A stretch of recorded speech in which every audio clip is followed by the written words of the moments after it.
नमस्कार दोस्तों, स्वागत है आपका Sanjay classes Bundi YouTube channel पर। दोस्तों, यदि आप राजस्थान प्रांत से बिलोंग रखते हैं और सरपंच चुनाव को लेकर इंटरेस्ट है तो आज की बहुत बड़ी खबर सामने आ रही है और वह खबर है साथियों, सरपंच चुनाव की तारीख पक्की। जी हाँ साथियों, बिल्कुल आपने ठीक सुना, सरपंच चुनाव की तारीख पक्की हो चुकी है। और ये तारीख पक्की होने के साथ ही साथ साथियों, सबसे बड़ी अपडेट ये भी आई है कि सोमवार से अब आचार संहिता लागू हो जाएगी। तो राजस्थान के सीएम भजन लाल शर्मा ने ऐलान किया है सरपंच चुनाव तारीख पक्की का और सोमवार से आचार संहिता लागू हो जाएगी। क्योंकि साथियों, हाई कोर्ट ने अभी हाल में फैसला दिया है कि किसी भी कंडीशन में राजस्थान सरकार को सरपंच चुनाव कराने होंगे। तो साथियों, आज के वीडियो में हम बताएंगे कि सरपंच चुनाव की तारीख पक्की कब हुई है और सोमवार से आचार संहिता किस तरीके से लागू होगी। तो साथियों, यदि आप हमारे चैनल पर नए नए आए तो सबसे पहले चैनल को सब्सक्राइब करें और वीडियो को लाइक करें। तो नमस्कार, आपका स्वागत है। राजस्थान के सरपंच चुनाव 2026, जी हाँ साथियों, इसको लेकर बड़ी तैयारियां चल रही है और इस बार के चुनाव कई मायनों में ऐतिहासिक माने जा रहे हैं। क्यों माने जा रहे हैं साथियों? क्योंकि पंचायत परिसमन के बाद बड़ी संख्या में नई पंचायतों का गठन भी किया गया है। तो साथियों, जैसे ही नई पंचायतों का गठन हुआ है तो इससे चुनावी समीकरण पूरी तरह से बदल गए हैं। राजस्थान में कुल कितनी ग्राम पंचायतें हैं? जी हाँ साथियों, राजस्थान राज्य में कुल कितनी ग्राम पंचायतें हैं? तो पिछले पंचायत चुनाव में 2020 के समय राजस्थान में लगभग 11,000 से अधिक ग्राम पंचायतें थी।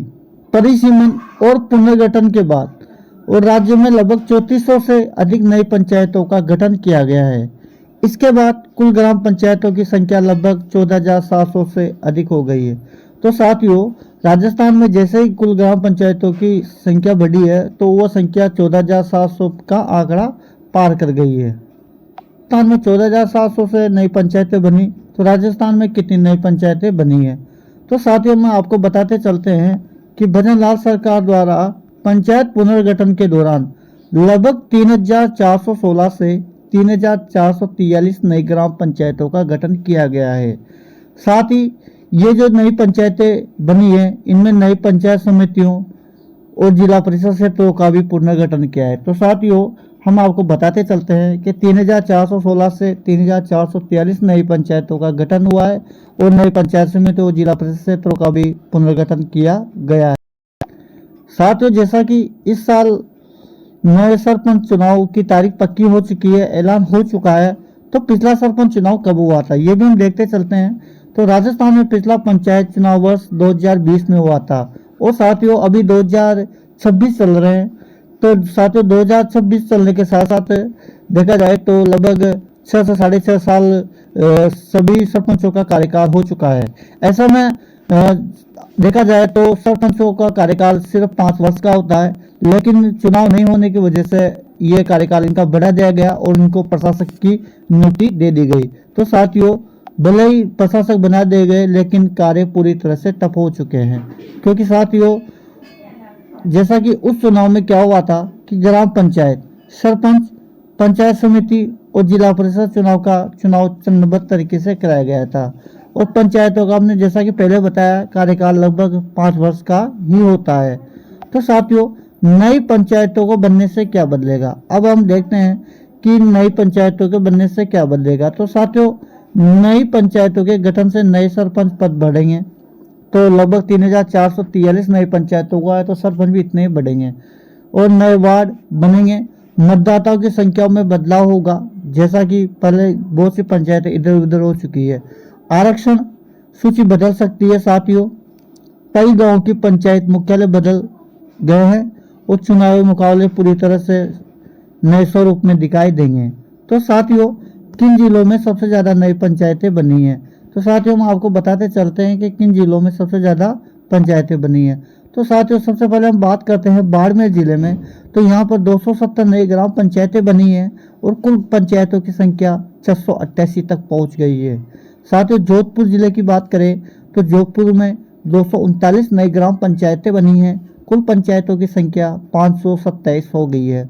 उदयपुर की हम बात करें साथियों तो यहाँ पर 118 नई ग्राम पंचायतें बनी हैं और कुल पंचायतों की संख्या लगभग 348 तक पहुंची है। अलवर की हम बात करें साथियों तो 106 नई ग्राम पंचायतें बनी हैं और कुल पंचायतों की संख्या 309 हो गई है।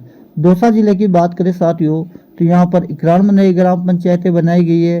कोटा में साथियों 58 नई ग्राम पंचायतें बनी हैं और यहाँ पर कुल पंचायतों की संख्या 164 तक पहुँच गई है। पंचायत चुनाव में कौन कौन से पद होते हैं तो राजस्थान पंचायत चुनाव में पंच, सरपंच, पंचायत समिति सदस्य और जिला परिषद सदस्य पदों पर चुनाव होता है। इन सभी पदों का संबंध साथियों ग्रामीण विकास से माना जाता है। साथियों सरपंच की जिम्मेदारी की हम बात करें तो सरपंच ग्राम पंचायत का प्रमुख मुखिया होता है और सरपंच सभा की बैठकों की अध्यक्षता करता है, विकास कार्यों की निगरानी करता है, सरकारी योजनाओं की क्रियान्वयन सुनिश्चित करता है और मनरेगा कार्यों की देखरेख करता है। पेयजल और स्वच्छता प्रशासन को व्यवस्था को बेहतर बनाता है तथा पंचायत के बजट और प्रशासनिक कार्यों का संचालन करता है। तो साथियों जैसे कि सरपंच चुनाव की तारीख पक्की हुई है तो इस बार के चुनाव क्यों खास है। इस बार के चुनाव इसलिए खास माने जा रहे हैं क्योंकि नई पंचायतों में पहली बार चुनाव होंगे, नए सरपंच पद बने हैं तो परिसीमन के बाद मतदाता सूची भी बदली है। कई गांव पहली बार अलग पंचायत बने हैं, राजनीतिक समीकरण पूरी तरह बदल गए। चुनाव के मुख्य मुद्दे क्या रहेंगे तो साथियों ग्रामीण क्षेत्रों में सड़क, पानी, बिजली, रोजगार, मनरेगा, पशुपालन, सिंचाई, शिक्षा और स्वास्थ्य जैसे मुद्दे सबसे ज़्यादा प्रभाव डालेंगे। उम्मीदवार इन्हीं विषयों को लेकर जनता के बीच जाएंगे। आचार संहिता क्या होती है तो जैसे कि साथियों हमने बताया था कि सोमवार से आचार संहिता लागू होगी। तो आचार संहिता होती क्या है तो चुनाव कार्यक्रम घोषित होने के बाद आचार संहिता लागू होती है। इसके बाद नई सरकारी घोषणाओं पर नियंत्रण रहता है, सरकारी प्रचार गतिविधियां सीमित हो जाती है और साथियों चुनाव नियम आयोग के नियम लागू हो जाते हैं और सभी उम्मीदवारों को समान अवसर प्रदान किया जाता है। तो राजस्थान के आगामी सरपंच चुनाव अब तक के सबसे बड़े पंचायत चुनाव माने जा रहे हैं। 3400 से अधिक नई ग्राम पंचायतों गठन के बाद लाखों नए मतदाता और हजारों नए जनप्रतिनिधि इस चुनाव प्रक्रिया का हिस्सा बनेंगे। पंचायत परिसीमन के कारण गांव-गांव में राजनीतिक समीकरण बदल चुके हैं। इस बार मुकाबला पहले से ज़्यादा रोचक रहेगा। तो साथियों राजस्थान के हर गांव में चुनाव चर्चा शुरू हो चुकी है। अब सभी की नज़र चुनाव कार्यक्रम, आचार संहिता, आरक्षण सूची, उम्मीदवारों और मतदान की तारीख पर टिकी हुई है। आने वाले दिनों में जैसे जैसे चुनाव प्रक्रिया आगे बढ़ेगी वैसे वैसे नई जानकारी सामने आती रहेगी। जय हिंद, जय राजस्थान।